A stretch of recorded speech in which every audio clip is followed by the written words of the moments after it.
Ladies and gentlemen, welcome back to Crime and Entertainment. Today we have a very interesting guest. If you've seen the Netflix show Bad Sport, you might recognize his name. He was the money man responsible for the Arizona State basketball point shaving scandal with Hedake Smith and Isaac Burton. Please welcome to the show Joe Gagliano. Joe, how you doing, my friend? Wait, I complained, but nobody would listen, man. I'm doing well. Hey, I know that all too well, man. Listen, I'll be honest with you. I'm a big sports guy. I'm a big sports bettor, and we're going to get into that here in this show. But I had never heard of this until I seen that Netflix show. I had heard of the Boston college point shaving scandal. I think Henry Hill and a few of the mob guys were supposedly tied into that one. I'd heard that one many times, but I had never heard this one. So it fascinated the hell out of me. And I tracked you down, as you know, and on Instagram, and we spoke. This was quite a story, and we're going to get into it here. But before we do that part of it, tell us a little bit about like where you grew up and what you were into before this whole scenario came about and kind of changed your life. Yeah, I'll tell you what, Wade. Grew up on the northwest side of Chicago. Middle class family. My father was a police officer in Chicago for 17 years.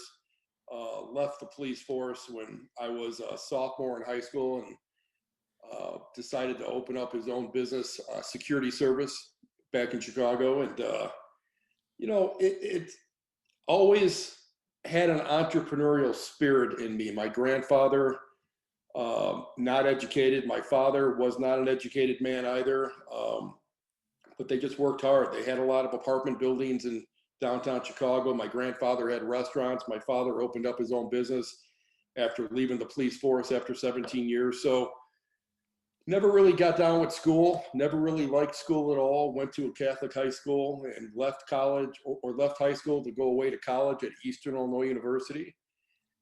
But man, I can't say I went to college at all. I was down there for 2 years, and I think I accumulated maybe 18 to 20 credits. Opened up a restaurant down there in college, which is still there to this day. I'm super, super proud of it, called Joey's Place.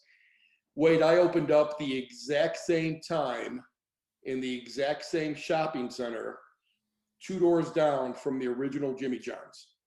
Wow. Yeah, yeah. Jimmy and I used to share bread and condiments early on when he first started.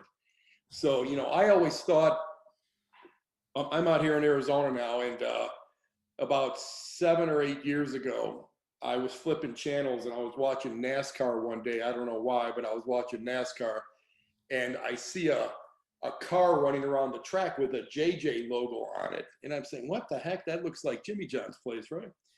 And so I go online, and Jimmy John just exploded. He went nationwide on this whole concept. And we looked at trying to buy some regional rights out here in Arizona. Everything was sold up. So I was always so proud that Joey's Place lasted, here it is, 30 years, right? And we've got three locations at the University of Illinois and Southern Illinois University, and now Eastern Illinois was the original one. And I was so proud of that concept actually surviving for this long. But then I saw Jimmy and what he did with his concept, and I got humbled pretty quickly. No, that's I mean that's a feat in itself, for any business to last that long, but especially starting out by somebody that's done. I love Jimmy John's subs, man. I eat that over Subway any day of the week. That's a shameless plug there, but I don't know. They just taste a little better. They just got that little bit of something. I can't even tell you what it is exactly, but they just taste better. It's their bread. Jimmy really took a lot of pride. I remember back in the day, this was, shoot, 84, 85. Jimmy was just so flippin' proud of his bread in the ovens and how he took care of everything. And he was a working machine. He was a good dude, real good dude. Okay. Now, before all this stuff takes place, you're actually working what at a stockbroker, hedge fund, or something like Yeah. that in So Chicago. I opened up the restaurant, opened up Joey's Place, ran it for 2 years, ended up leasing it out to the original managers of Jimmy John's, actually. Um, I was home for the summer, one summer, because summer school wasn't really a big thing down there at Eastern. And the neighbors next to my parents' home were having a party. And this guy was an attorney And he had invited some people to the house, and I went over there, made a stop over there, and there was kind of like this guy that caught my eye at the party. He was kind of loud, obnoxious. You know, he was a focal point of the whole party that was going on. Dude's name was Tony Stack, and real successful bond trader down at the Chicago Board of Trade. And him and I just started chatting it up. I was 22 years old at that time. I was out there having some fun and doing some things. And Tony and I just kind of hit it off. Older Italian, older at that, oh, shoot, I'm almost his age now, right? So I think Tony at that point was maybe 54, 55 years old, real charismatic, just a real cool dude. And he said, hey, you know, I told him school really wasn't for me. I opened up this restaurant, opened up a tanning salon, was buying some rental properties down there at Eastern Illinois. And I told him I wasn't really going down with school. And he said, why don't you come work for me as a clerk at the board? And long story short, I think before I put my drink down, I accepted that job. Wow. And yeah, just started working for Tony. I was down there working for Tony for about a year and a half as his clerk. And things just exploded from there. So y'all are making a killing down there doing this? It's probably the heyday of that, right? Well, I'll tell you what, Wade, man, it's still to this day, I call it a blessing and a curse in a lot of different ways. I say a blessing because at a young age at 22, 23 years old, I was just making stupid money. And I say curse because I really didn't know how to appreciate it or treat it. Mm-hmm. And it still to this day kind of messes me up in how I conduct myself with business, how I look at deals, how I underwrite deals. You know, I just don't have a perspective of money, and not a lot of people that trade in that environment have a perspective of money. Oh, well, that's interesting. Now, there's a character by the name of Benny Silman that is almost kind of the mediator, puts this whole thing together. But what I wanted to kind of get into, because it didn't give too much of the backstory on the Netflix show, is how did you and Benny come to know each other? Yeah, so I was at the Board of Trade probably 3 years at that point, 4 years at that point. This was 1993, 94. My brother was going to school at Arizona State. Now I'm single. I'm at the Board of Trade. I'm making a really solid living. I had a whole bunch of things going on down there financially, not only trading, but I had 900 sports betting lines. I mean, I had a lot of things going on where I was doing really well financially. And my brother was at Arizona State University, and I'd go out there. I'd come out here, actually. I'm in Arizona now, but I'd go out there back then to visit him from Chicago. Just try to leave the snow and just try to hang around with a bunch of kids on campus and have some fun, you know? And these kids kind of looked up to me in a weird way because I was, you know, successful at a young age. And my brother lived next door to a kid by the name of Benny Silman. Mm-hmm. And I didn't really know Benny at all, and nor did I really gravitate to him, but just a skinny Jewish kid from New York, was a campus bookmaker. So, you know, being at the Board of Trade, being in that product of that environment in the Board of Trade, I'll tell you, I always say two things about traders at the Board of Trade, Wade. I say that there's no such thing as an honest, a successful, ethical trader. I think that's an oxymoron because anyone that's successful down there on the trading floor back then, when there were trading floors, was really floating in the gray areas, no matter what. And I say the second thing about the trading floors is that anyone down there, 99% of them have a vice. And the vice could either be drinking or drugs, or the vice could be gambling. With me, I never did any drugs in my life, and I still haven't at the age of almost 54, but I really learned how to gamble. I just learned numbers. I have a passion for numbers still to this day. And so even though meeting Benny Silman in person at ASU when I was visiting my brother, even though we didn't click personality-wise, I really was intrigued by what he was doing, the bookmaking side of it. Mm-hmm. And you know, he had a campus bookmaking operation where don't forget, this is 93, 94. There are no, internet's not really strong out there. There's no line making services. People were dialing in on the flipping phones. You got pagers trying to give you lines. And so Benny didn't know, he didn't have a player like me who's going to always shop for an edge and always look for an edge and always look for some type of nuance that's going to give me some value. But so Benny was the prototypical guy on campus back then, where he knew the majority of his clients were from New York, from Philly, from Chicago. So if the Giants or the Eagles or the Bears were playing, let's say the Bears were playing the Packers and the Bears were supposed to be a 3-point favorite, he'd pump them up to a 5 or 6 point favorite because he knew all these kids were going to take the hometown team. Yeah. And so he gave me an account with him. And Wade, it was literally, and I'm not saying this in a braggadocious way because I believe I've got a humble heart, but it was literally like candy from a baby for about 8 or 9 weeks straight. I just annihilated him. And whether it was a middle or whether it was a straight up play, if he would give me a middle, I'd take both sides. If he'd give me 3-4 points, I'd middle the game. But I pummeled him. And he was giving me back then 3,000 to 5,000 a game. And so, but to his credit, to Benny's credit, he paid me every single flipping week. Whether I'd fly my brother back to Chicago or whether I'd fly somebody down to Arizona, Benny was always good for the money. So it kind of evolved where Benny and I developed a good rapport on the phone. And after, I think it was 7 or 8 weeks, he said, "Joe, I can't take you anymore, but I've got somebody that can." He said, "Tell me what you're doing."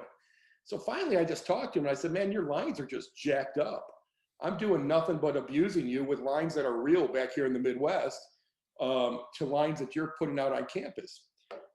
So he ended up giving me an account with somebody else that he was laying off some stuff through, and we just built a relationship. And you know, we would talk about the markets. We talk sometimes at nighttime about the markets and about different things going on in life, to the point where he got real comfortable with me and I got real comfortable with him.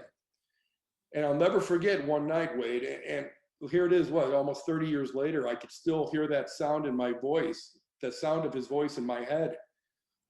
It was a January evening in Chicago. I lived on the 14th floor of a building in Bloomingdale. And I had a white portable phone, you know, with a little antenna that came out of it, right? Zach Morris phone. Huh? That's right. So I had a white portable phone, and he calls me, and it's like 7, 8 o'clock in Chicago. And I'm trying to multitask. I don't know. I was doing something else, looking at the markets or doing something. And he said, "Joe, I got a fix." And at first I didn't really understand what he was saying. I really had no idea what he was saying. And then he said it again, and I kind of listened, but I didn't really get it. And then he spelled it out. He said FIX. And I remember that still to this day, I wish I would have just said, "Man, I want no part of this," and hung up the phone. But I said, "Tell me more." And that's kind of where it went from there. He went on to tell me about Stevin, Hedake Smith, and being the absolute baller on that team, leading the Pac-10. It was the Pac-10 back then instead of the Pac-12 it is now, but leading the Pac-10 in every category there was. Offensive player of the week, defensive player of the year, you know, 3-point field goals made and attempted, led the NCAA in minutes played too. Yeah, he was a stud. Was an absolute stud. Yeah. And yeah. That was kind of the prototypical guy that could pull off something like this for you guys, because it's not like a lot of it is today. You know, sometimes they won't play kids that long. You know, they'll sit them down, especially if they get a big lead. But you have somebody like that in there that can control the game and dictate, you know, where it goes from there.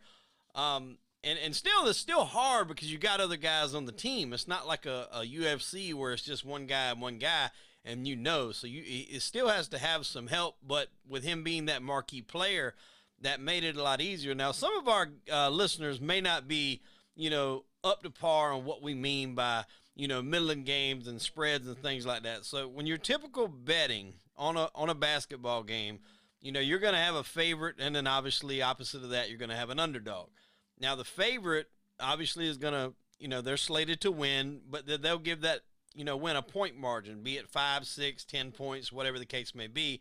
And then that kind of evens out the money. So some people are going to take the underdog, some people are going to take the favorite, which is, by and large what Vegas wants everybody to do. They want everybody to split.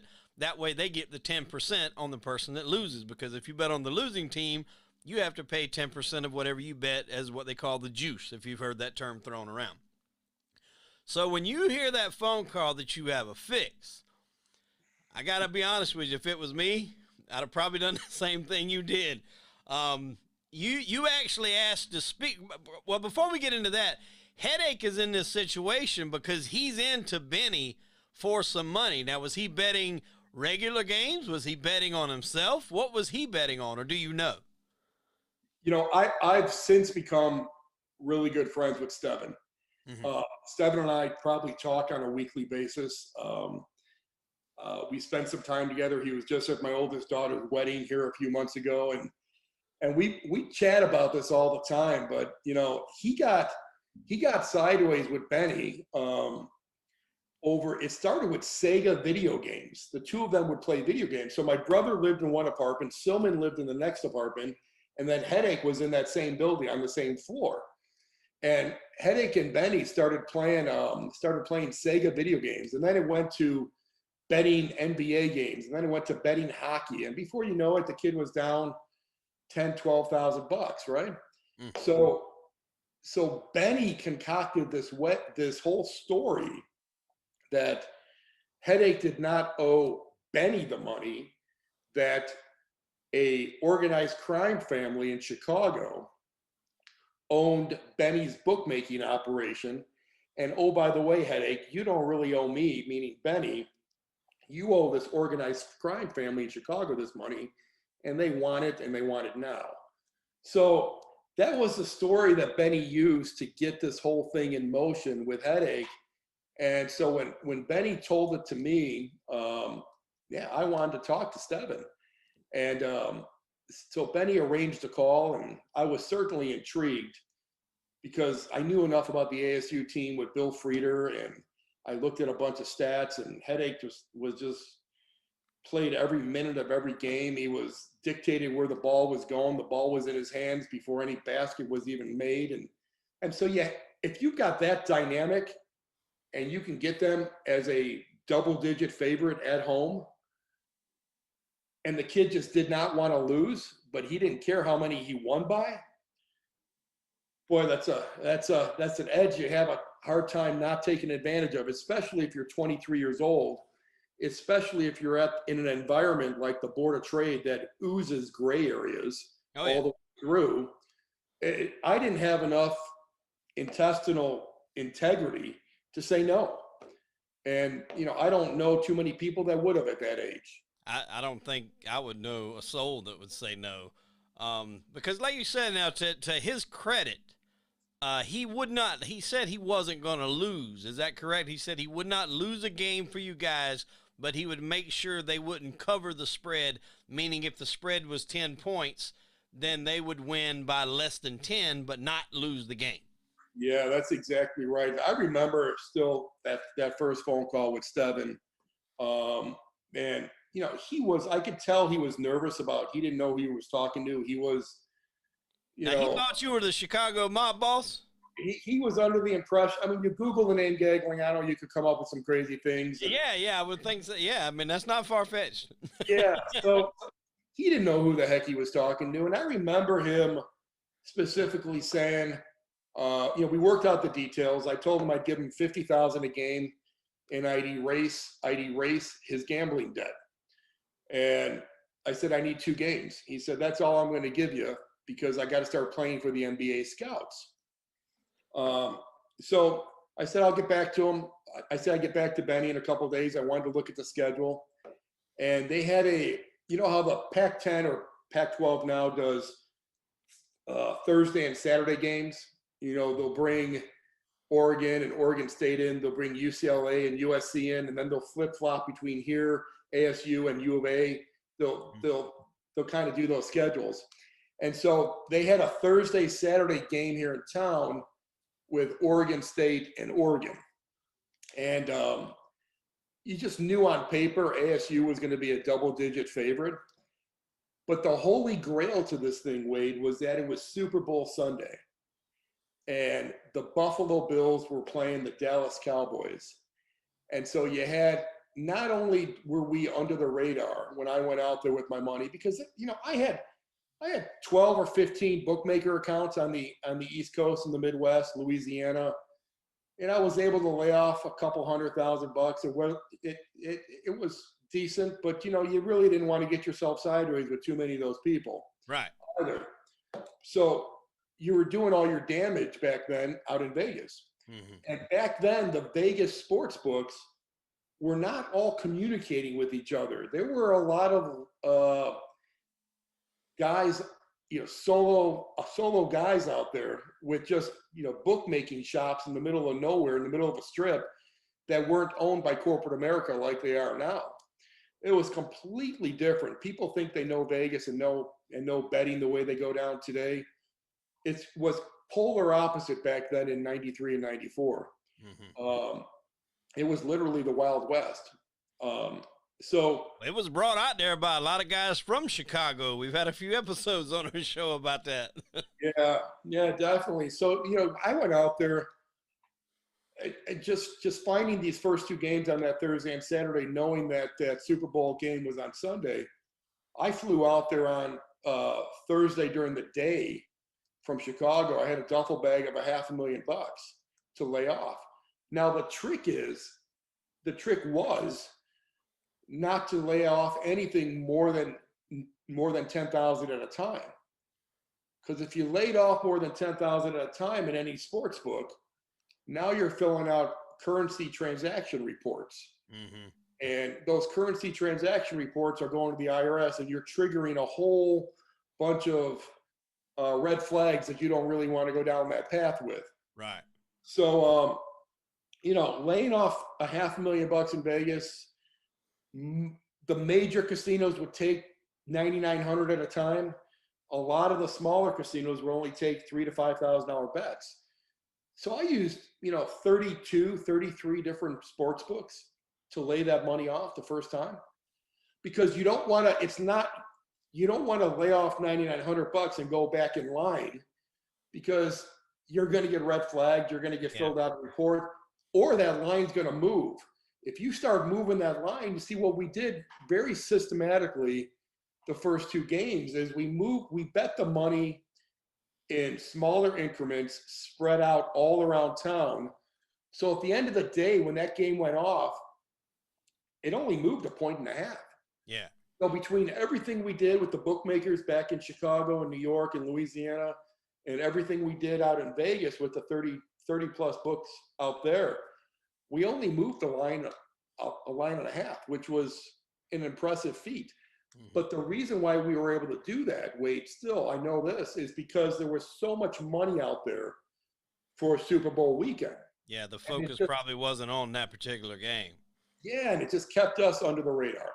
Yeah, so now you bet $500,000. That probably took a long time to get all those bets off, too, now. You probably had a day's worth of work doing that, I would imagine. I caught a break, and I wrote about it in the book. There was a little joint right where Paris is now, right where that Eiffel Tower mock place is. There was a shopping center there, literally a one-story rundown shopping center, and there was a sports book there called Little Caesars. Little Caesars was owned by this old-school bookmaker guy by the name of Gene Mayday. And Gene's motto was, if you can bring it, I'll take it. So I ended up getting off, I think it was 150, 200,000 with Gene. He never even gave me a CTR, never even asked for it. It was just, I gave him the cash, and that's how we did the deal. And he gave me a ticket, and that was it. But yeah, there were some good memories there. No, absolutely. Now, what was the line for that game? Gosh, I remember right, it was 12.5 or 13. Moved it down a point and a half. I moved it down to, I think 11 and a half, right around there. So the pregame warm-ups, right before pregame, when Hedake went over to the Wells Fargo Arena, I talked to him on the phone. And it was probably a 15-second conversation. I said, Stevin, game's got to land 6. Because in my mind, Wade, I'm thinking, there is no way on God's green earth this guy can control 9 other people on the court. Mm-hmm. He's going to control getting the game to land on 6. So I figured if I've got all the money down at worst case 11, probably 11 and a half, I'm going to give this guy a 4 to 5 point cushion. Yeah. To screw up if he screws up, right? Yeah.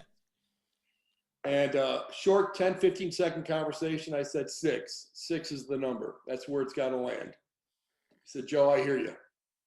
And sure enough, we didn't get a chance to watch that game. I was with my dad, and I was with 2 of my dad's friends. They were all helping me lay off that money out there. We didn't get a chance to watch it because it wasn't on TV that night.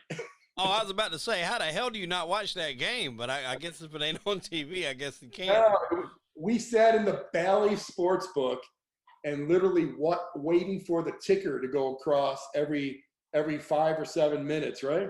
Wow. I mean, people nowadays don't realize how easy you got it. You can just pull up a app on your phone and tell you. Back in those days, man, you didn't have that capability. So like you said, if you were in a market that's not going to show that game, you got to wait for that ticker to come around.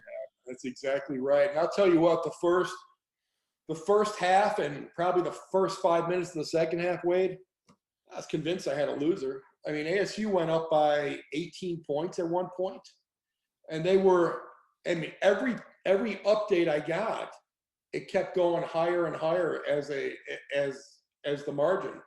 I saw the one point I thought was 18 points, and then literally right around the 15-minute mark of the second half,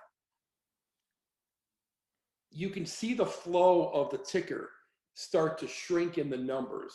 It was 12, it was 10, it was 8, and it was, at one point, I think it was a 4-point game.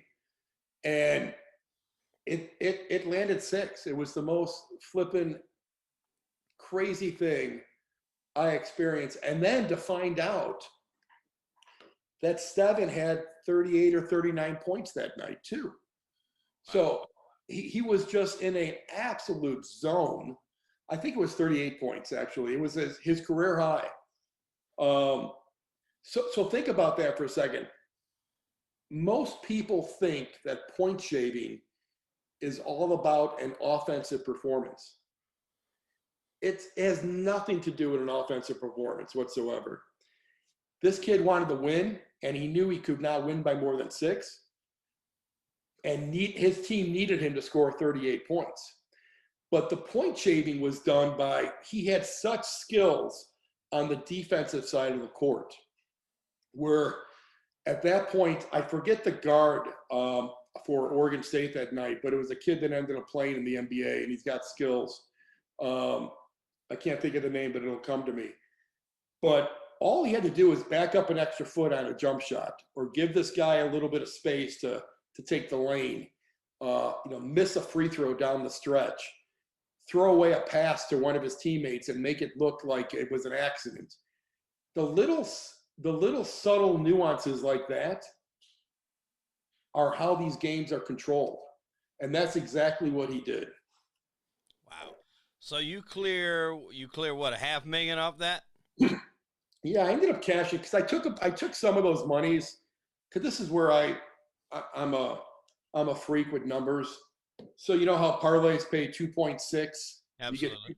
You get 2.6 on your money.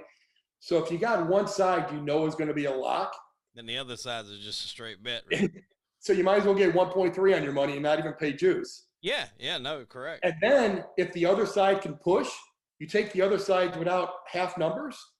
Then if you push on the other side, you're going to win both sides. Yeah, you still win. Yeah. So I ended up cashing a little over 1.2 in Vegas. That night, I cashed about maybe $300,000 back on the East Coast with bookmakers. So I had about $1.5 million after game one. Wow. And yeah, Paid him as what, his 50 grand? I paid him his 50. But you know what I did though? Is I talked to Benny that night, Silman, and I said, hey, jump on a plane tonight. Because I had him fly from Arizona to Las Vegas. And he said, why, Joe? What's up? I'm trying to celebrate. And I'm all happy, right? I said, no, jump on a plane. I got to give you something. And I gave Benny that 50,000 that night. And I said, give this to Hedake. Find him tonight. I want him to sleep with this money. I want him to feel it. I want him to know what it's like. So this way I know he will perform for Saturday's game. And that's exactly what he ended up doing. We got that money to Hedake, I think it was Friday morning. And Hedake was able to have that in his possession all day Friday. And it turned out we were able to duplicate it again on Saturday against Oregon. The hooks are in at that point. Yeah, exactly. And now, at what point did Isaac Burton get involved? Was that the second game?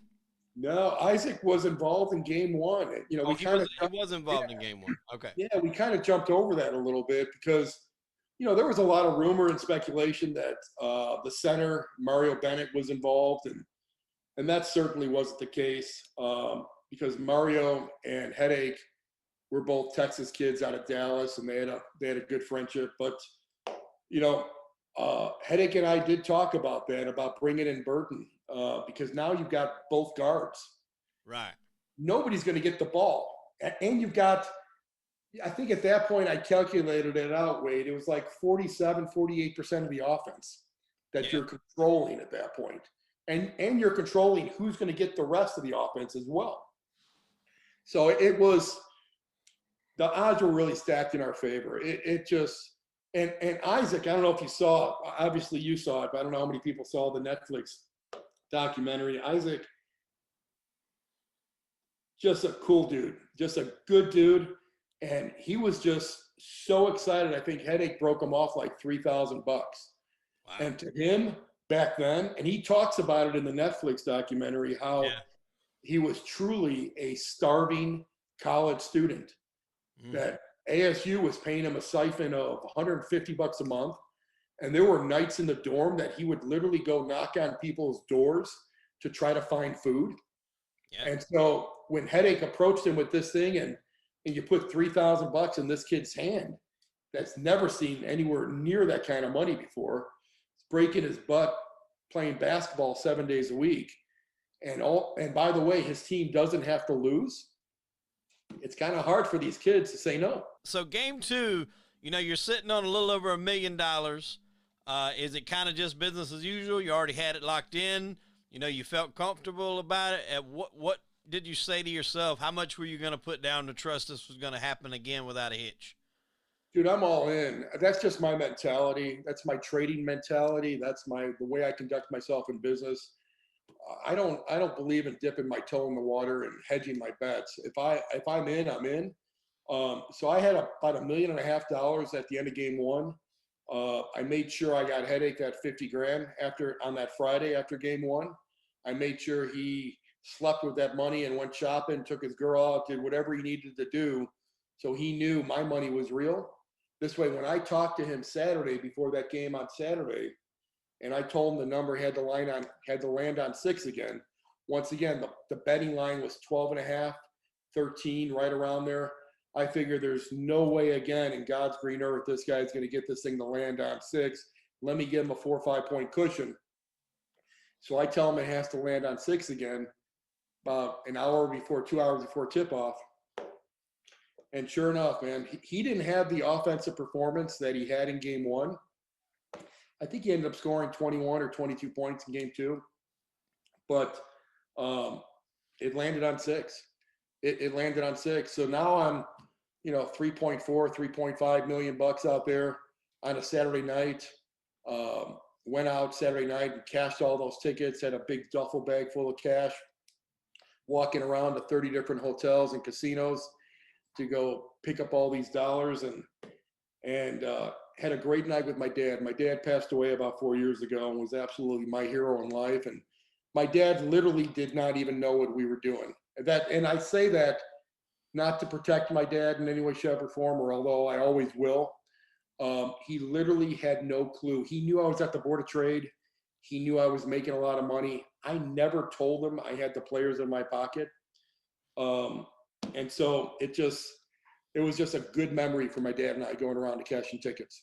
I bet it was, man. And I'm sorry to hear about your dad's passing. So at that point, that was supposed to be it, right? That was supposed to be it. You're done. You're clear. You got the money. And the line moved very much on game 2 with everything you guys put down? No, we had all that Super Bowl money. We had all that Texas money, that Cowboy money coming out there. Yeah. And so no, the line really didn't move. And so I ended up going that Sunday morning. I watched the game with my dad and a few friends out there in Vegas, and ended up betting the Cowboys for $500,000, and ended up coming home with an even bigger duffel bag. And it was just a good day. It was a good weekend, that's for sure. Yeah, you can parlay that with the Cowboys and everything else. Like you said, you got the lock on the one side. So, you've got a hell of a payday, but not too long after this, you get a phone call from Hedake. Yeah, truly, Wade, I thought it was done. I thought, we caught lightning in a bottle. Super Bowl weekend, 2 games, home and home, where they were double-digit favorites. He got paid. He made $100,000. Isaac got $6,000. I literally thought we were done. I think it was about about 2 weeks later. UCLA came to town. Now, this was the UCLA team in the 93-94 season that had the O'Banion brothers, that had big George Zedek in the middle.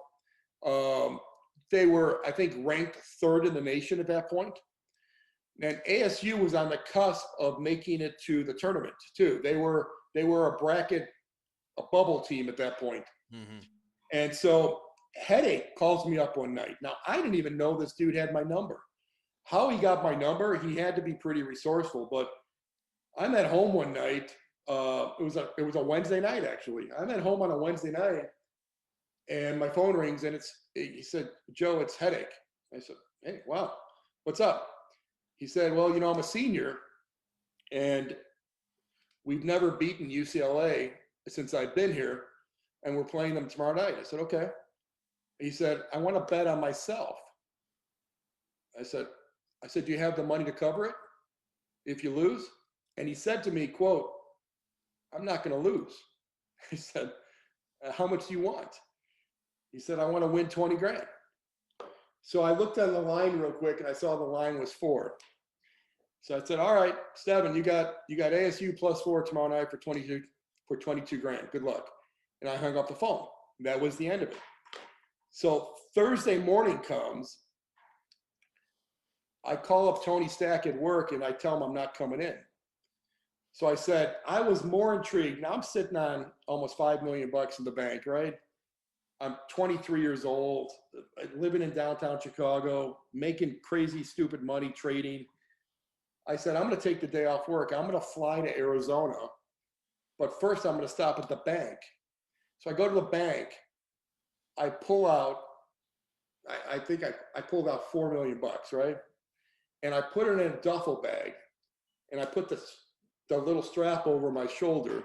And I jump on a plane and I fly to Arizona. I land in Arizona about 4 or 5 o'clock in the afternoon. I scalp a ticket to go to the game that night.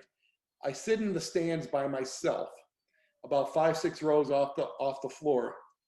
And I watched Hedake play, which was probably the best basketball game I've ever seen in my life.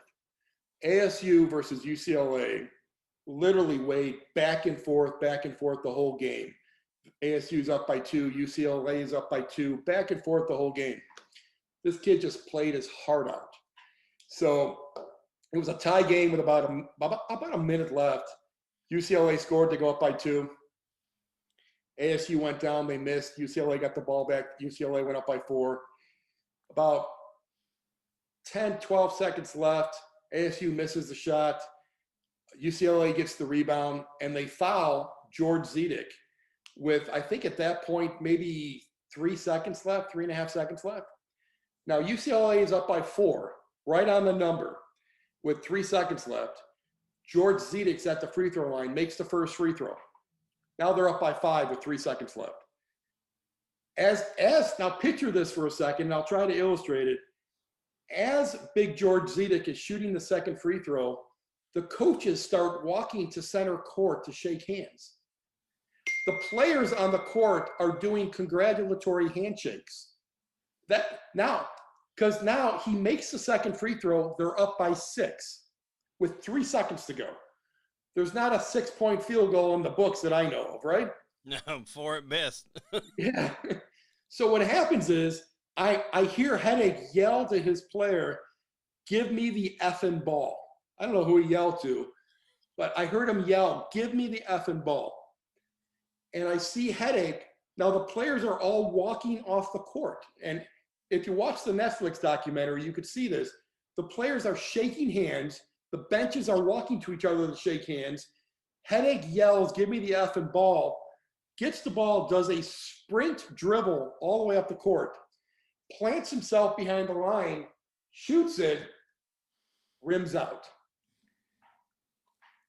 You've never seen someone so dejected before. Literally, I watched this dude, not because they lost, because right, they were going to lose anyway, but that shot lost him $22,000. $22,000. And so you see him on all fours right behind the 3-point line, just completely dejected. Because not only did he lose $22,000, but he didn't have the money. So I had just paid him $100,000 in the last few weeks. He gave Isaac $6,000, so he had $94,000.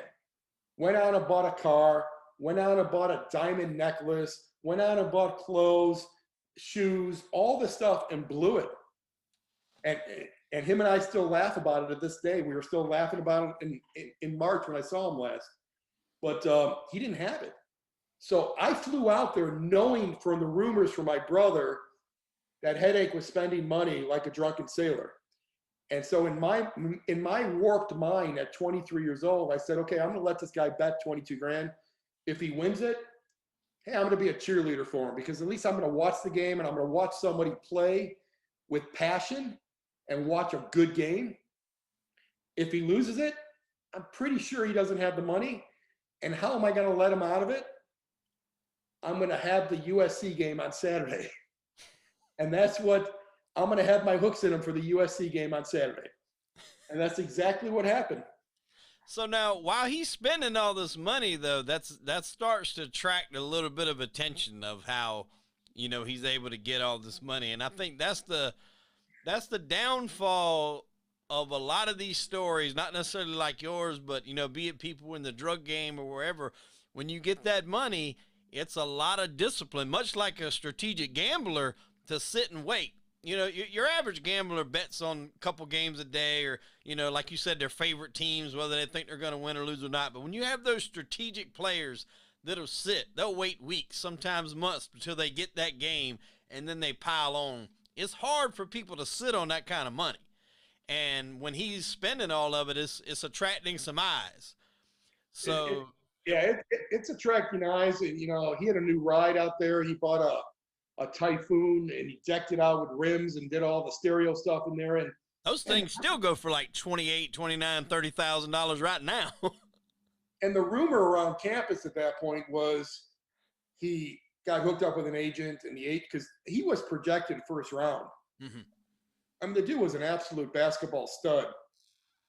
He was projected first round. They projected signing bonuses. And so everyone just thought, this was 93, 94. There wasn't a lot of scrutiny with Nike or with Adidas or all these shoe companies. And so everyone just assumed, hey, here's the basketball star of the team driving a new car, or the basketball star of the team having new clothes. I mean, it wasn't, if he opened up his mouth, and he swears he never did, but I don't think the things that he acquired really sunk anyone's ship.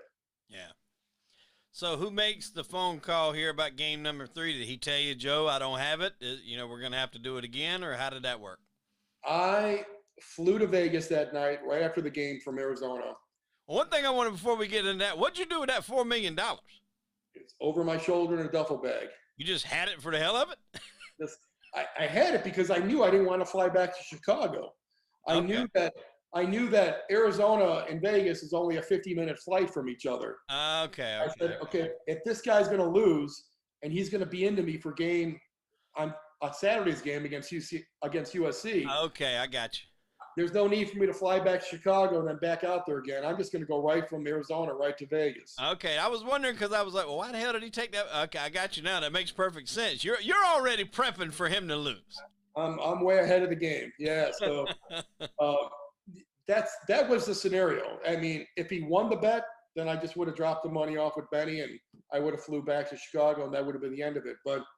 And so I had that money with me. I flew from Arizona to Vegas, and I called Benny that night from the Bally's Hotel, and I said, hey, I told him what happened. I said, Hedake bet 22 grand on the game tonight. He lost it. He owes me money. I said, go talk to him. Go knock on his door and talk to him. Tell him if he gives me the USC game coming up in a couple days, he doesn't have to pay me, and I'll give him another 50. That's how the whole thing went down right there. Wow. So now what was the spread for that game? Well, the USC game, I think it opened up at 10.5 or 11. Now, you got to remember, this is a Saturday game. ASU just lost to UCLA. Their chances of making the tournament at this point are really slim. Mm-hmm. USC, decent. No, actually, they weren't a decent team that year, Wade. They were towards the gutter in the Pac-10. So ASU 11-point favorite type of thing, but we didn't have the Super Bowl that weekend. This was just a random game on the rotation on a Saturday evening that no one really cared about. Before the tournament started. So literally I moved that point spread down to 5.5 or 6. So it was a move about 4 or 5 points that attracted some attention, but I got all the money off. And so I told Hedake that game, I said, hey, I think I told him 4. I'm pretty sure I told him 4, just to give myself a little bit of a cushion, because I had the bulk of the money up there in the 8s and the 9s, mm-hmm. right around there, but I had bet it all the way down, and it moved about 5 points.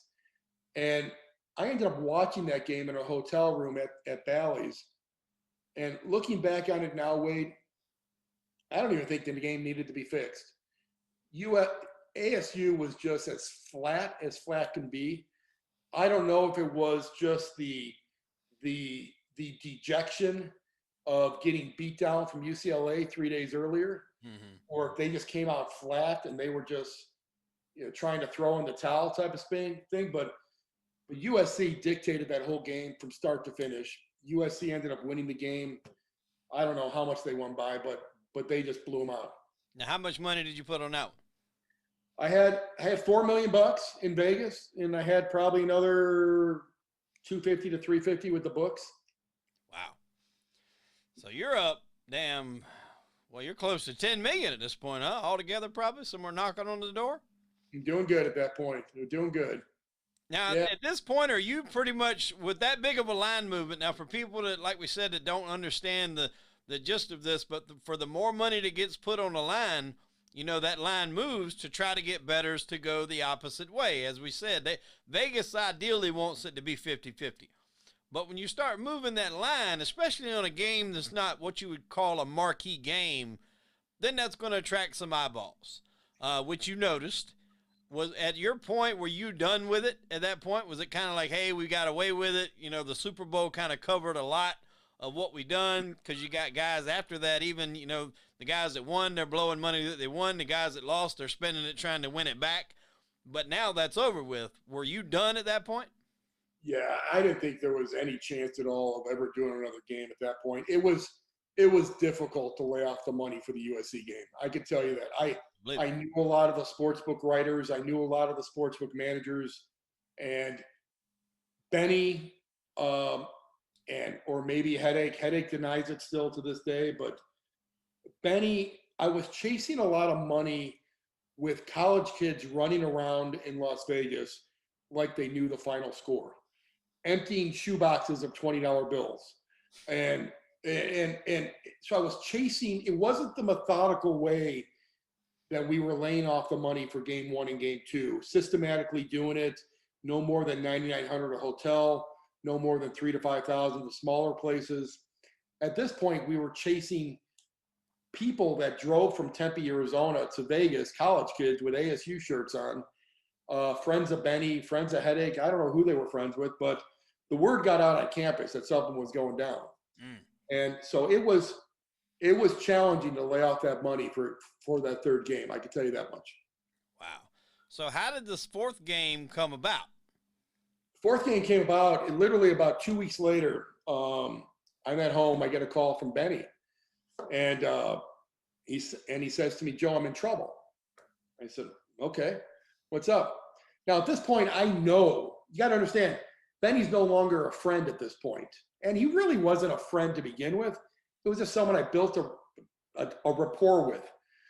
So, but at this point, I know that he was screwing me on game number 3. I know that we did not have the exclusive situation between Benny and I that I was led to believe. Yeah, because I was to fight all these kids to make these bets. Yeah, and I'm chasing everyone. Everyone's moving lines, doing things stupidly, and so I know that I got played by Benny. I know he was backdooring me somehow. So when he calls me up and he said he's in trouble, I really didn't even care, but I listened. I said, "What's up?" He said, "Well, there's this guy out here called Big Red, and he's about a 450-pound drug dealer." I said, "What does that got to do with me?" He said, "Big Red's all pissed off at me that we had these games and I didn't tell him about it." I said, "Benny, that's not my problem." He said, "Joe, we got one more game. We got one more game against Washington. We're going to be a big double-digit favorite." He said, "I need you to do it." I said, "Benny, I'm out. There's literally, wait, I'm going to tell you, and not to make this sound any more attractive or anything, but I probably told him 4 to 5 different times I want no part of it. But what triggered in my mind at that point was that they were going to do this with or without me. Yeah. And if they were going to do it without me, they were more likely to get caught. And if they got caught, they're all going to point the finger my way anyway. Yeah. So in my warped mind, I'm thinking, okay, I need to be a part of this because I need to protect it. Yeah. Because they're going to do it. I get that way of thinking. Yeah. So, like you said, they're going to do it anyway. And worst case scenario, if you're over it, you can, well, number one, obviously make some more money, but B, kind of keep your hand on the pulse of this thing and try not to let it get as far out of hand as it eventually got. And I made Benny swear up and down to me that he wasn't going to tell anyone about the game or anything like that. But do you think there was a Big Red? I know there was, because I saw the autopsy picture. Autopsy picture. Yeah. They didn't cover this on Netflix. What happened to Big Red? I saw the autopsy picture. He died of an overdose, and literally they showed me a picture of some 500-pound redhead dude on a table. So I just yeah. So there was a Big Red. I know that. And all right. Well, I mean, he made up the Chicago mob boss for Hedake. So I mean, gotta ask. No, I kind of validated that a few other ways too with my brother and some other sources out there. But yeah, so I ended up reluctantly getting involved in Game 4, and I flew to Vegas with $5 million. And in my warped mind, I said, okay, I'm going to turn this $5 million into $10 million. $10 million sounds so much better than $5 million. That's exactly what I told myself. And so I left a little money back at home, and because it just didn't feel right. I had just gotten engaged at that point, and my soon-to-be wife we had our bridal shower on that Sunday. So now I'm lying to her, telling her I'm going to go out there, but I'm going to come back on Sunday morning, bright-eyed and bushy-tailed, and I'll be at the bridal shower, right? But it was okay. So the line opened up at 12. We bet the line. The last bet I made was at 3.5.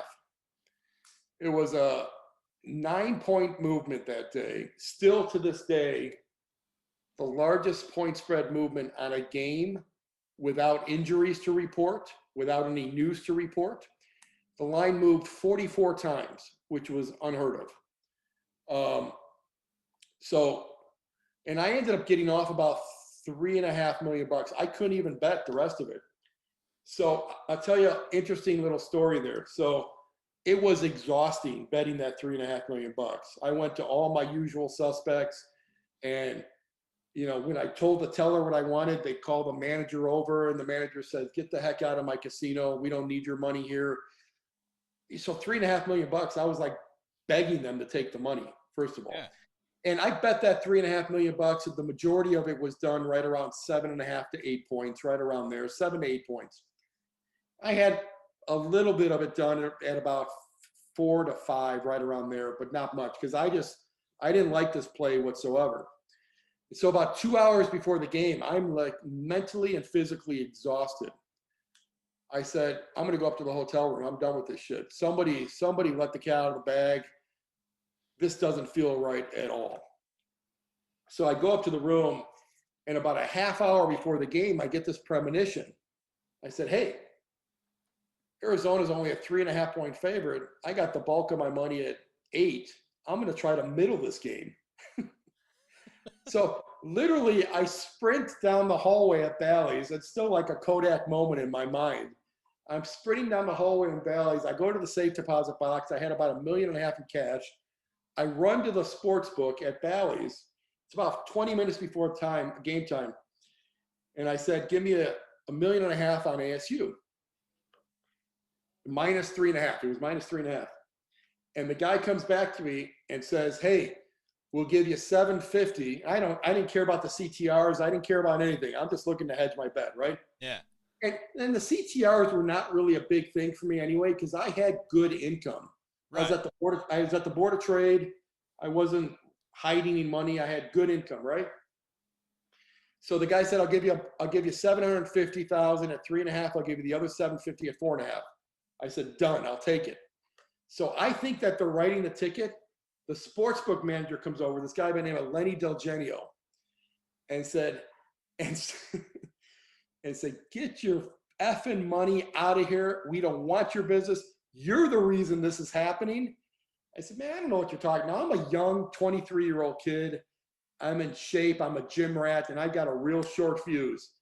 And I said, put your big boy pants on and write my bet. Get behind the counter and take my money. So he called security. They escorted me out of the hotel, and literally they threw me out of the hotel with a duffel bag on top of me of my $1.5 million. So I had to call the general manager of the hotel back then, the guy by the name of Bill Sullivan, was a friend of my dad's. I had to call Bill, and he let me back up to the room through the back doors. And I went upstairs, and I laid in bed, and I watched the first half of the game. And Washington went up 11-0 or 12-0 in the first couple minutes. And I'm thinking, hey, this is great, right? At the half, it was 44-44. And Wade, I was so mentally exhausted that I fell asleep. I fell asleep on the bed at halftime. Wow. Now I wake up at the end. I was just mentally and physically exhausted. Now I wake up and some infomercial was playing on the TV. Now remember, there's no cell phones with internet access. The only way I get a score is if I walk downstairs to the sports book to literally look at the boards to see the final score. Right. And that's exactly what I did. So I walked down there, and I felt like every eye in the casino in the sports book was on me, right? And I saw that ASU just buried them in the second half. And here's why they buried them.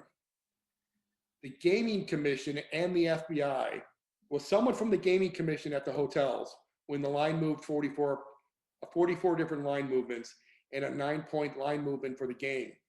The Gaming Commission called the FBI. The FBI in Las Vegas called the FBI's office in Arizona. 2 FBI agents went to the Arizona State locker room at halftime. Went into Bill Frieder's locker room. Hedake admits this. Isaac admits it. I've talked to Dwayne Fontana admits it. there's no denying this. There's no refuting it. The only person that refuted it still was Bill Frieder. Bill Frieder says nobody ever came into my locker room ever. Well, we know that's a lie.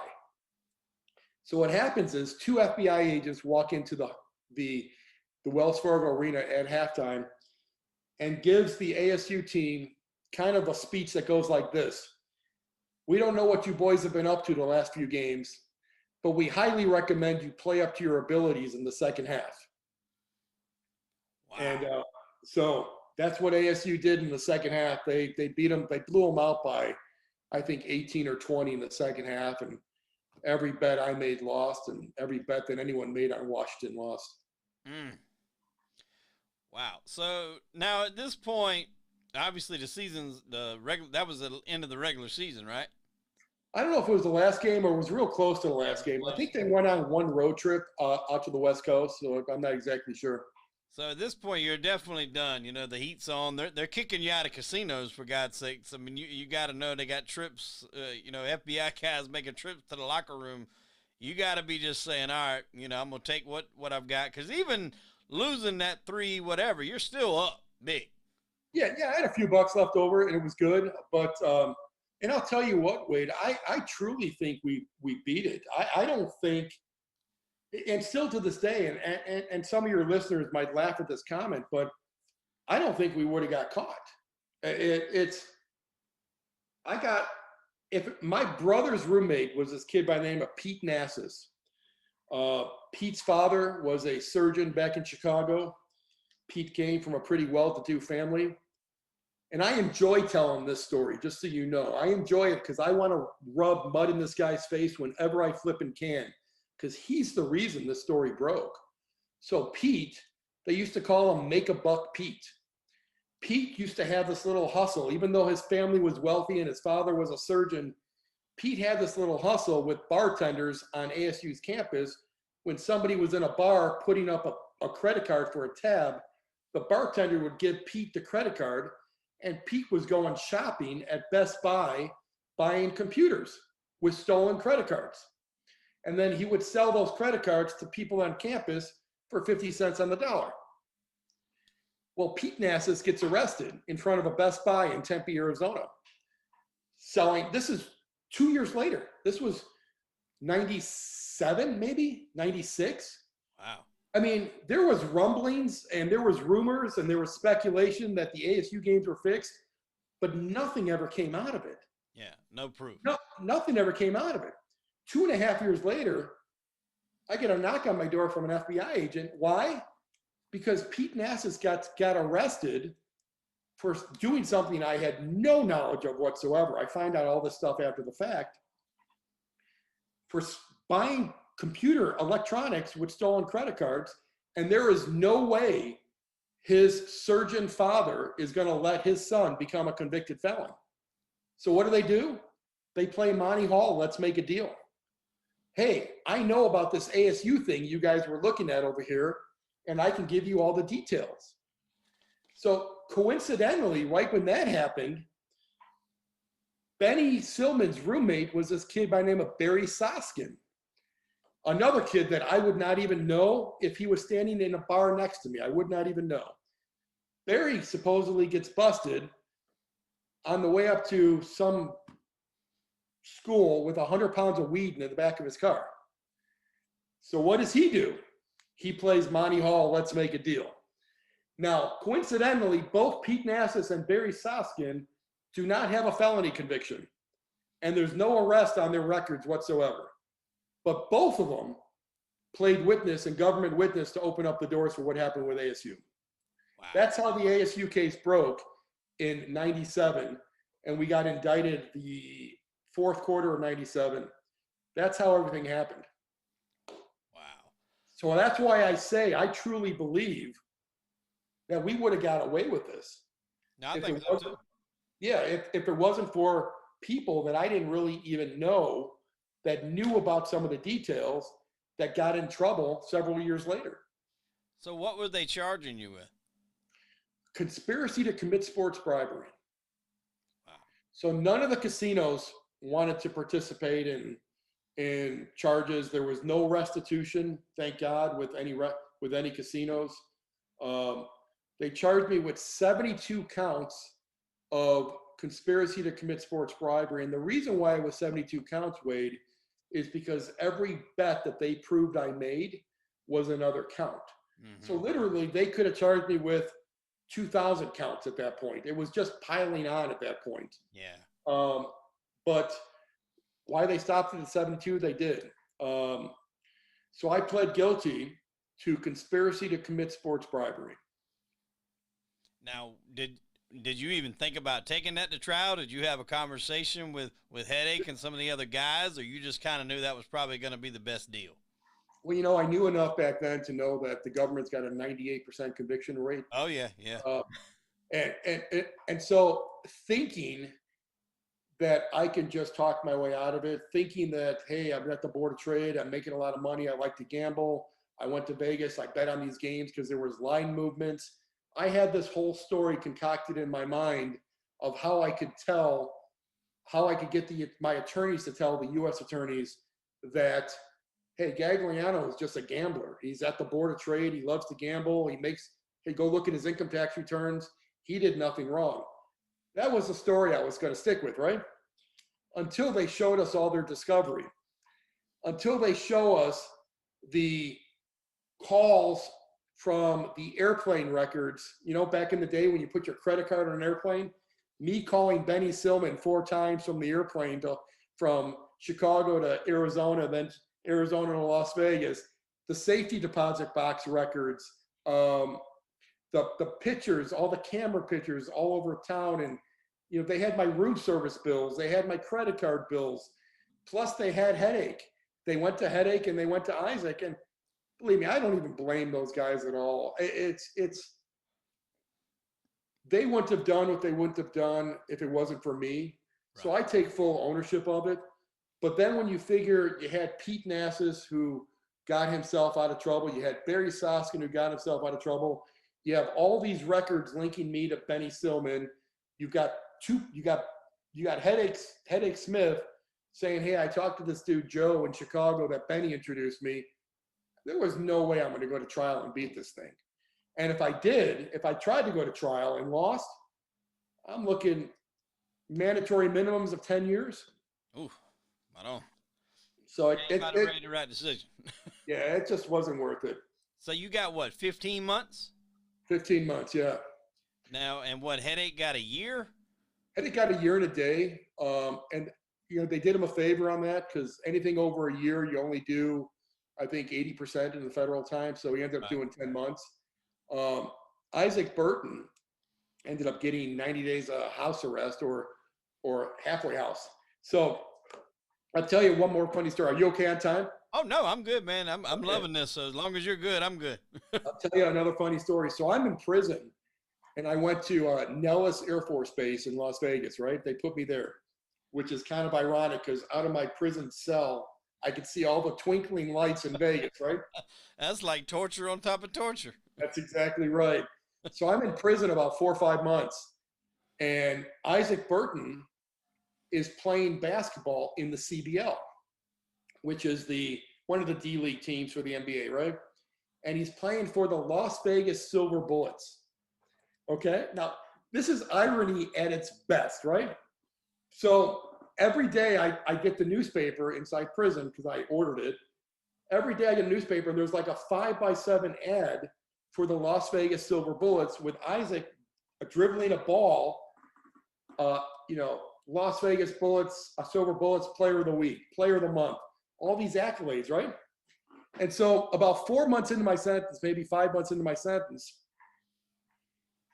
there's a cover story on the Las Vegas Review-Journal above the fold about Isaac Burton, about how he's paying his debt to society. Granted, it was 90 days in a halfway house and playing basketball.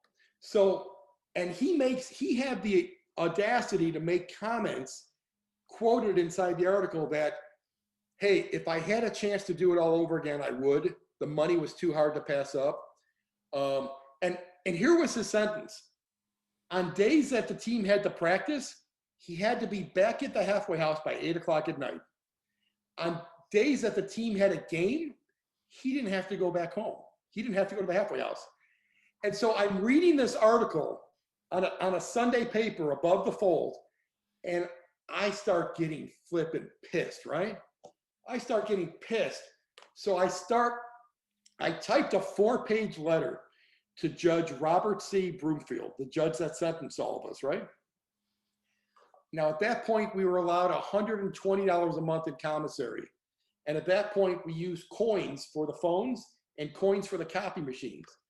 So I printed up at the copy machine, I used all of my commissary money for that month to print up copies of the article of Isaac Burton's comments in there, where he said, if I had a chance to do it all again, I would. The money was too hard to pass up. How hard it is for him to play basketball or get a good night's sleep because he doesn't have a refrigerator in his room. And I highlight all this stuff, and I copy 100 times plus the letter that I typed up to Judge Broomfield.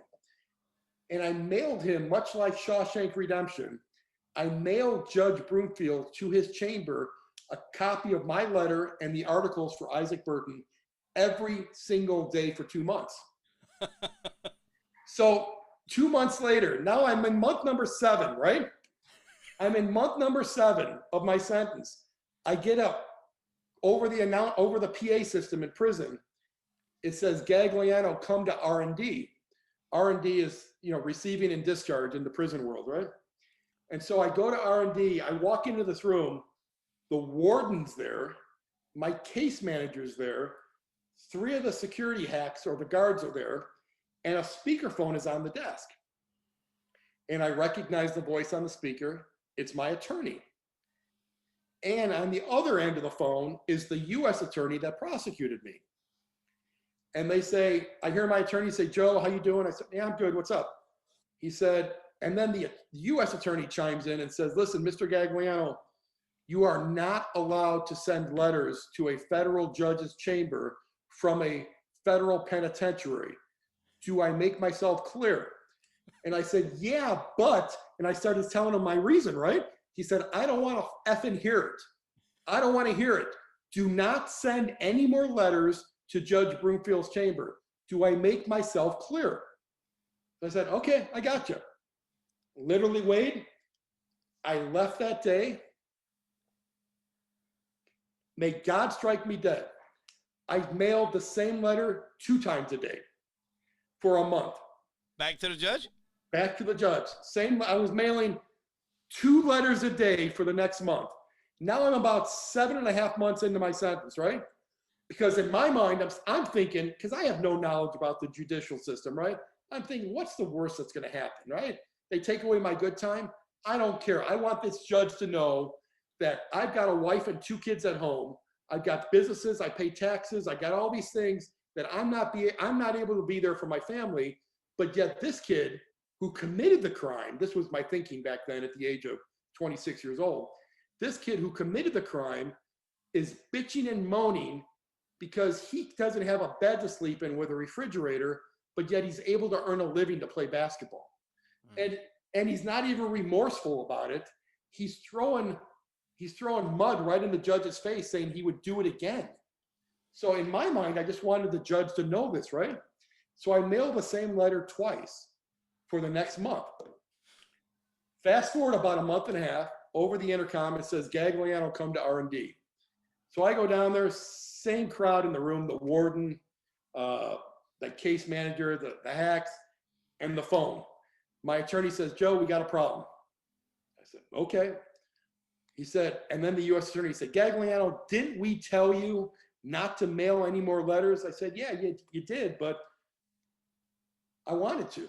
He said, well, now we got a problem. Now my attorney says, well, Joe, we got a problem. The judge has called an emergency hearing the next morning in his chambers. It's a sealed hearing. I said, okay, well, what's going to happen? He said, we don't know what's going to happen. He could ship you out of here. He could add more time on your sentence. He could take away your good time. Joe, we told you not to do this, and you did it anyway. I said, okay. So I worked out this whole thing where he was going to call my dad as soon as he left the courthouse, and I was calling my dad to find out what's going on. Wade, I went to bed that night with peace, honestly. And, you know, I'm really big in faith, and I started reading the Bible, and I was just drawn to the book of Job. And it said, if he convenes a court, no one can oppose him. And so I went to bed like in peace that night.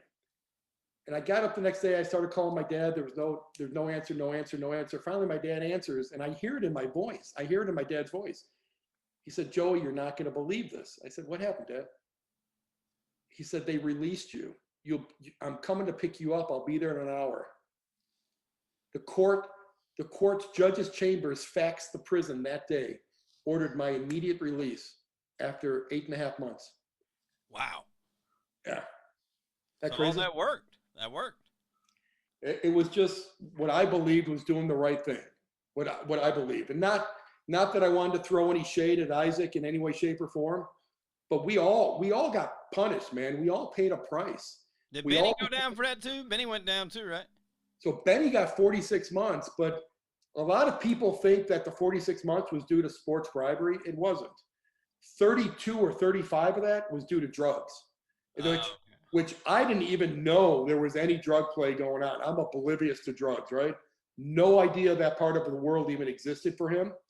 So I think he got about 10 or 12 months for the point shaving side of it. The rest of it was for a drug case. Okay. So, like I said, man, we all paid a price. We all got hit with a felony. So over the years, I've learned to come to peace with that. And that's the kind of, I know they're trying to get into now to where you can actually pay some of these athletes, but I think that's something that kind of opens the door, at least back then, for a lot of this stuff to happen. Because like you said, these kids are going there living, they expect them to live off $100, something dollars a month, but they're making millions, on them through their hard work, blood, sweat, and tears on the court or the gridiron or whatever the case may be. And they're reaping all the benefits. The universities are reaping all the benefits, and these kids are struggling. And I mean, some of them, there's no guarantee they're going to get to the next level. Obviously, some of those guys definitely have the talent to, but that's not always the case for these kids. And I mean, that's like you said, that's you put that kind of money in somebody's hands that's never seen that kind of money. It's a no-brainer what they're going to do. Yeah, the thing is too with this, Wade, let me just say this real quick. And you say that they're now paying college students. It's that old adage, basically, how much is enough? Yeah. And the answer is just a little bit more, right? So let's say you give a college student $1,000 a month. Okay, what does that mean to him at that point? Is that $1,000 a month going to do anything different to him? No, or is he going to want $2,000 a month? Now I say that because now we've got 17 or 18 states that have legalized sports gambling. Mm-hmm. Let's play the scenario out here for a second. Let's say you're a senior. Let's say you really know you're not going to go to the next level, but you're a good utility player for a school like Belmont University, right? Let's just pick on Belmont out near your neck of the woods. Yeah. But you're a good utility player and you're a senior. And hey, you're an average student. You really know you're not going to have a whole bunch of high aspirations in life to be an executive or to be an entrepreneurial guy. You're going to be a working man the rest of your life. But yet, on the way to the stadium every day, you're going to pass a sports book. And you're dating some girl in college. You haven't taken her to dinner in a while. You're struggling maybe to go buy yourself some clothes. But on the way to the stadium, you're going to pass a sports book. And your team is going to be a 10, 11, 12-point favorite that night. How does corruption not fit into this mix? It's impossible if people want to turn a blind eye to that and say that that's not even factoring in. I find it comical when people say the integrity of the game. Anytime you're mixing self-serving gains with monetizing self-serving gains with the element of corruption, there's nothing good that's going to come out of it. I agree with that 100%. Yeah. So it's I could take it I could take it as far as to go, and I've done a whole bunch of interviews on this stuff, Wade, and maybe you've heard some of the stuff, and I don't want to be repetitious at all, but I could take it to any individual sport. Yeah. Like UFC, forget it. You bet a UFC match, you better have your head examined. And I'll tell you why. And I'll tell you why. You remember the Anderson Silva Chris Weidman match? Yeah, we wrapped his leg around him. Yeah. Well, yeah, but the one before that, though. Yeah. So Oh. you remember the one before that where Anderson Silva was pound for pound the face of the UFC. Mm-hmm. Hundreds of thousands, if not millions of pay-per-views. And he's just pissing all over Dana White and the contract that Dana White has him on, right? Here's a kid that's the face of the UFC, pound for pound the best fighter in the UFC, and he's making $2 million a fight. Now, for guys like you and I, we say, hey, $2 million a fight. Wow, this guy's getting paid. That's a bunch of malarkey. They're not getting, you think about what does a fighter have to be the main event? Maybe 5 or 6, maybe 7 events like that. Yeah. Now, calculate that out at $2 million a fight. You got to pay your training. You got to pay your taxes. You got to pay your travel. So what do you net with at the end of the day? Maybe $700,000-800,000, right? Mm-hmm. And you've got maybe 5 or 6 of these in your lifetime. But now you know that your boss in UFC and the organization you're fighting for is putting hundreds of millions of dollars in their pocket. But you're Anderson Silva. You grew up in the hood in Brazil. And you're a 14-1 favorite against this guy, Chris Weidman. Tell me why or how he doesn't take 2 or 3 of his kids that he grew up with, that he could trust explicitly, kids that he grew up with on the streets in Brazil, send them with a duffel bag full of cash to London, to Australia, to anywhere that you can get money down out there. $500,000, you take back 11-1, 12-1 in cash. You're making 3x, 4x over what you're paying, getting paid in the purse. And all you got to do is get caught in an armbar or a chokehold. Who's going to call bullshit on that? And then, oh, by the way, the rematch is going to be worth 2 times more because everyone's going to want to see the rematch. Yeah, you got to have the rematch. Now, the rematch happened, and he ended up busting up his ankle real bad. So that was just shit luck more than anything else. But tell me how situations like that don't happen. Oh, I agree, man. I talked with a guy named Matt Granahan who's been in the UFC business for a long time, and he says he knows without a doubt that there's been situations where sometimes the fighters will do it together if one of them is a bigger underdog. And like you said, maybe has a winning streak going. They'll agree, all right, well, I'm going to take the dive on this one. Then we'll run it back, and then this time it's, then it's whoever best man win, but we're both going to put some money on because they're both betting on the winner that they know who's going to win, the outcome. It's crazy. It's the element of corruption, and it's the self-serving side, and a lot easier to manipulate with individual sports. Tennis has always been a game of corruption, but UFC, boxing, major games of corruption. If you were to fix a team sport today, and I know we're kind of getting off topic a little bit here, I apologize, but that's fine. There's really not a team sport you could, in this day and age, you could fix. If you could not throw enough money at a Tom Brady to throw a game. It wouldn't make any sense. And there's 10 other guys on the field, so you could not fix a football game. It's going to be next to impossible. If you had the quarterback for Alabama and you wanted to stay in the collegiate ranks, you're not going to fix a football game no matter what you do. It's next to impossible to fix a basketball game nowadays because you're not going to have the type of player can dictate a game, that's going to stay on the court during meaningful time. Mm-hmm. I still convinced that the only sport that could be fixed still is hockey. And you could take a marquee hockey game on a Friday, Saturday, or Sunday night. You get a goalie in the twilight of his career that's making a couple $1 million a year, that knows that he's going to hang up his skates pretty quickly, and you bet the over. And maybe the coach leaves him in there through the first period. He put 3 or 4 through the wickets, and you're pretty much banked. You're pretty much locked in to get the over at that point. And, Yeah. that's, and in this day of age with all the sports books around on a marquee game on a Friday or Saturday, I bet you could probably get about 10 million off on the game. Yeah, nowadays, if you guys had that thing going, you'd be able to get that money off no problem, because as I've spoken on past episodes, man, gambling now is at the forefront of every commercial you see. DraftKings, FanDuel, everybody, my bookie ads for every podcast you hear, free 10% this, free 10% that, first free $100 bet.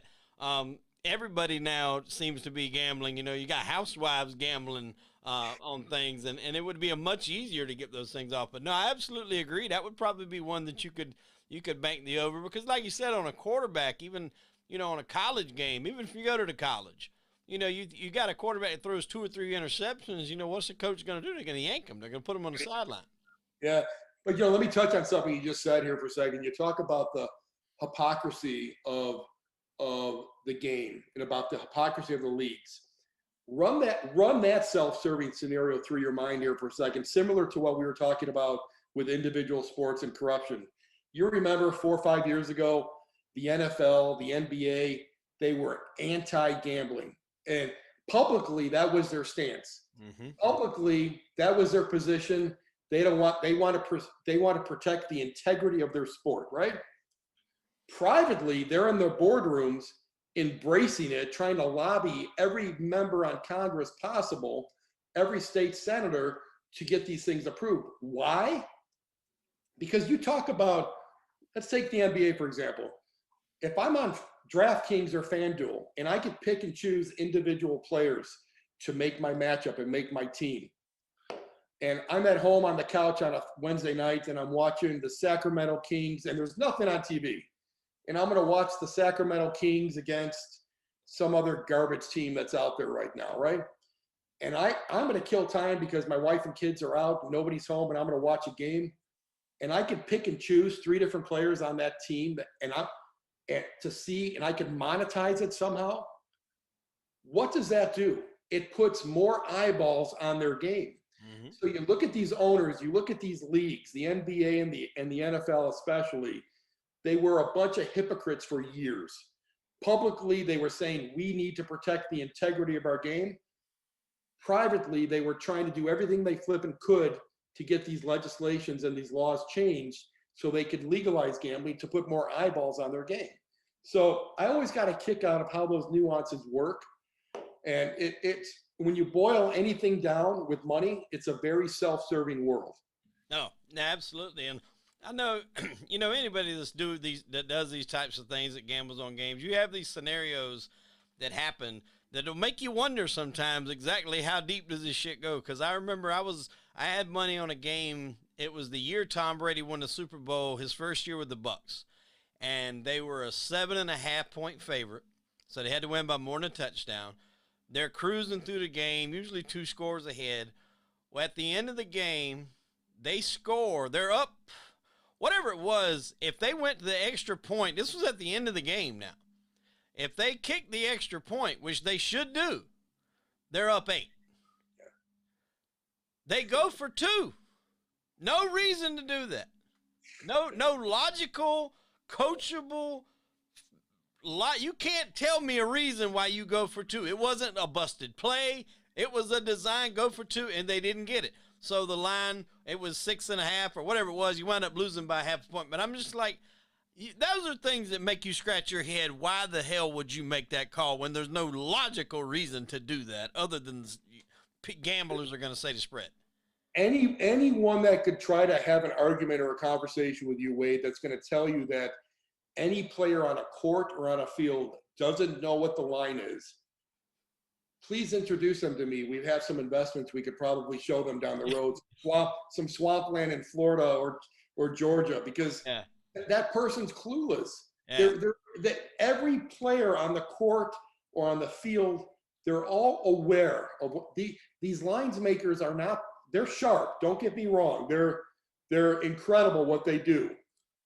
But every player is very much aware of what that number is. No, absolutely. No, I mean, it's an amazing story. Now, it's up to you. If you're good on time, I am. Do you want to kind of cover, what happened after you got out? Yeah, I'm good. Okay. So you get out of jail here. You got your time shortened, thank goodness. But I'm assuming that is a felony. I'm assuming, right? Because I don't even know about that charge. I would figure it has to be.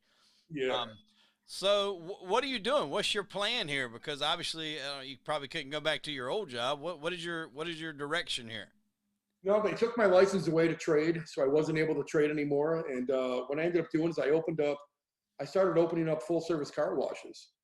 I love the business model behind it. I love the model that if you're open and if the sun is shining and you're open, it's receivables that day. You're not waiting. You don't have inventory. And so I ended up growing the model pretty aggressively. Um, at peak of operations in 2004, I had a little over 13 sites. I had over 13 sites. I had about 600 employees. We did about $70 million in revenue in 2004. Damn. Yeah, it was a real good run. And then, ended up selling the bulk of them to the group that bought the Minnesota Vikings back in '05. Had a 2-year non-compete for a little bit, and then started opening up these express washes for a while there too. So just competing with what you built. Yeah, that's exactly right. Competing with what I built, and I still trade a little bit in the market. I still have a lot of entrepreneurial fire, but really I'm passionate about the foundation that we have, Operation Joy Foundation. Passionate about using my story as a cautionary tale. We're doing a lot of stuff with Ambassadors of Compassion. Ambassadors of Compassion is a group that has curriculum approved in all high schools and colleges in North America. And so we're tying in my story rather than, wait, I'm going to tell you, I had a dozen offers to sell the rights. I could have sold rights many times over. I've had some pretty significant checks slid in front of me that I said no to. I'm talking mid 7-figure checks that I said no to because I never wanted my wife or my kids. I never wanted to sell the rights and not have creative input and have my character on stage banging hookers and doing drugs and having my kids, or God willing, my grandkids one day seeing that, because that wasn't me. I made mistakes. I own my mistakes, but I wasn't that guy. Right. So, and Hollywood would put that spin on there. There's this guy. He's not just a guy that likes numbers, that done what you said, walked in the hotel room, strategically made the bets, and then ultimately went to the back to the room and passed out on the bed and took a nap while he's got this on the line. You know what they'll throw in the mix to beat that up. They'll have me doing a line of coke off some hooker's ass or something like that. Exactly. Man, there wasn't enough digits in my bank in a bank account that could allow me to have my wife and kids see that image, because that just wasn't me. So, I ended up passing up all those opportunities and ended up doing this deal. We did the Netflix thing, which was a precursor to what we're doing with the feature film. So we're doing a feature film right now. The script was done. We hired Lewis Kolick to write it. He's done an amazing job. We're in pre-production right now.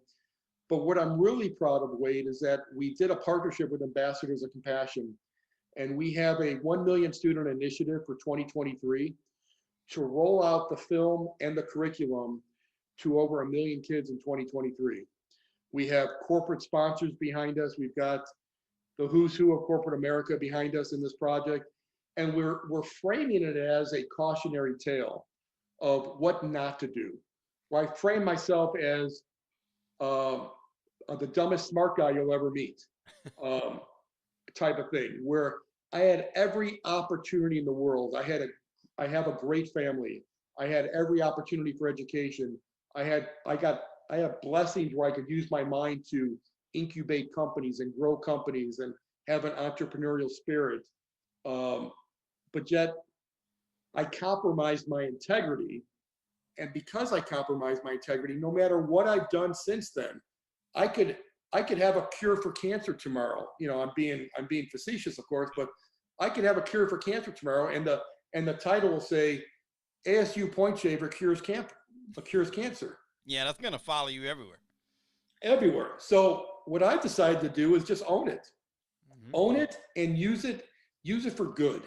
And, so we're doing a lot of speaking, myself and Stevin and our foundation. We're doing a lot of stuff with speaking engagements with churches, high schools, colleges. We've got the movie coming out that's going to be used as curriculum. And that's what I'm really proud of right now, is just using my crazy journey to try to make a difference in this world. Well, I mean, you're doing a fine job. Obviously, I know, it wasn't the best outcome for you, but this story is nothing short of amazing. I mean, you don't even really have to be a deep gambler to understand, exactly what was at stake here for not only you, but for Hedake and Isaac and everybody here. And it's a fantastic story. I can't wait till this movie comes out. If you had a choice, who would you want to play you? We're talking with several people right now. My number one choice was Miles Teller, but with Miles and Top Gun right now, we're having some scheduling issues. Yeah. So really, it's going to boil down to: do we want Miles and wait another year for production, or do we going to settle for someone else? So that's kind of where things are at right now. But we should have casting done, I would say, within the next 3 to 4 months. We'll be in production by early fourth quarter this year. Okay. Well, man, I can't wait. Now, on top of this, tell us your book, what your book's title is, and where we can go and find that, and we'll actually tag that into the show notes here on this YouTube video. I appreciate that, Wade. Yeah, the book's called No Gray Areas. So you go to nograyAreas.com. You could spell gray, Grey, Gray, whatever. We have both domains. So No Gray Areas, you could read. I've got the introductory chapter up online. I've got a whole bunch of videos, video stuff we did, a whole bunch of interviews, the Real Sports HBO piece is up there online as well. And we're doing a weekly podcast ourselves called No Gray Areas. Absolutely. I was going to get on that too and let you kind of speak a little bit about what you're doing with that. Just really doing some cool things with that. It's just, man, we're all flawed. We're all flawed. But the big thing is awareness of consequences of choices. Whatever our choices are, we need to be aware of them. And that's, so we're getting, some high profile people, some lower level people, but everyday people that have had a journey, that have made mistakes and either came out of it or are still suffering through it. And so we're using that for a platform in advance of the movie, and just really looking to do some good things with that as well. Well, I know exactly what you're saying on that, because, you and I have spoke on the phone. I think it's this month on the 19th will be a year anniversary since I started doing this.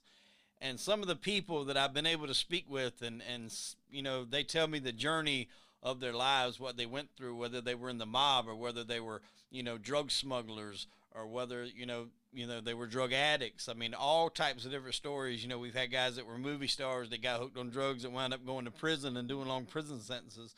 It's really amazing. Like you said, no matter who you are, what your background is, whether you're an actor, a millionaire, you're born wealthy or what, everybody's flawed. Everybody's got problems.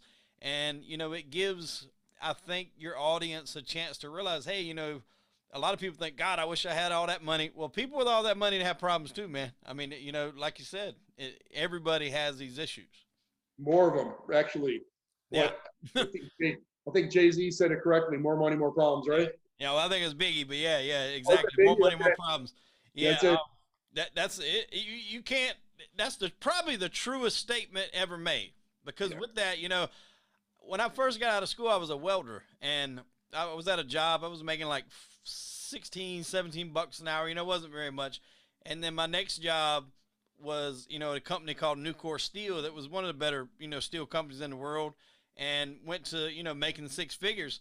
And I thought, how was I surviving? I'm still, God, my money's dry. How the hell was I surviving off a quarter of this before? Because your lifestyle changes. When you bump up in pay, you're not going to eat at McDonald's every day. You're going to go to, a nicer restaurant, sit down at Olive Garden or something like that. And then as you progress, your taste progress. So, you're going to drive a little bit better car. You're going to get a bit bigger house. You're going to get a boat or whatever the case may be, whatever you're into.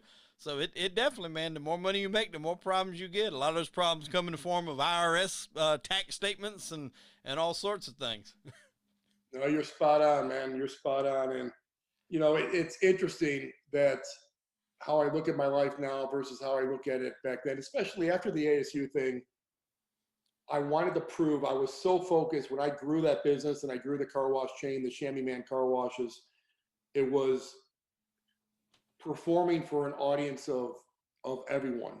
I wanted to prove to everyone that I wasn't that guy. I wasn't that guy that did that ASU thing. I'm better than that. I just made a poor choice. And I was trying to perform for the masses. But as I've gotten older through maturation, or maybe it's just getting kicked in the balls enough time, I know who I'm performing for, and I perform for an audience of one, and the rest of it's just a bunch of noise now. So, you know, I'm at a good place in my mind right now. I'm in a good place with my family, and we're really doing some cool things to make a difference in this world. And I just really appreciate you having me on, Wade. I do. Absolutely. It was a pleasure. I'm telling you, I enjoyed this story. I feel sure our listeners are. We're going to put a link to your book up in the show notes. We're going to put a link to your podcast as well for people to go check that out if they want to. Like I said, you got a lot of good things going on there with that. And obviously, you know, keep me updated on the movie. I can't wait for that. If you need an extra or something to come, you need one of your runners, you know, let me know. I'll fly down there and I could be one of your runners making the bet. Sounds like a plan. All right, man. Well, look, I honestly, man, I really can't tell you how much I appreciate you coming on. You've got an incredible story, and one of the underlining things that we do on this show is, you know, people may have a story that don't end the right way, but it's not, you know, how you start, it's how you end, and you're definitely doing all the right things, and, you know, my hat's off to you for what you're doing, and I wish you nothing but the best. I appreciate it, brother. Stay well. Talk to me soon. Hey, I'll reach out to me if you need me again, okay? Absolutely. Ladies and gentlemen, I am Hollywood Wade. That was Joe Gagliano, and unfortunately, we are out of time. Tune in next week for an all-new episode of Crime and Entertainment. Joe, we appreciate it, my friend. All right, buddy. Take care. All right.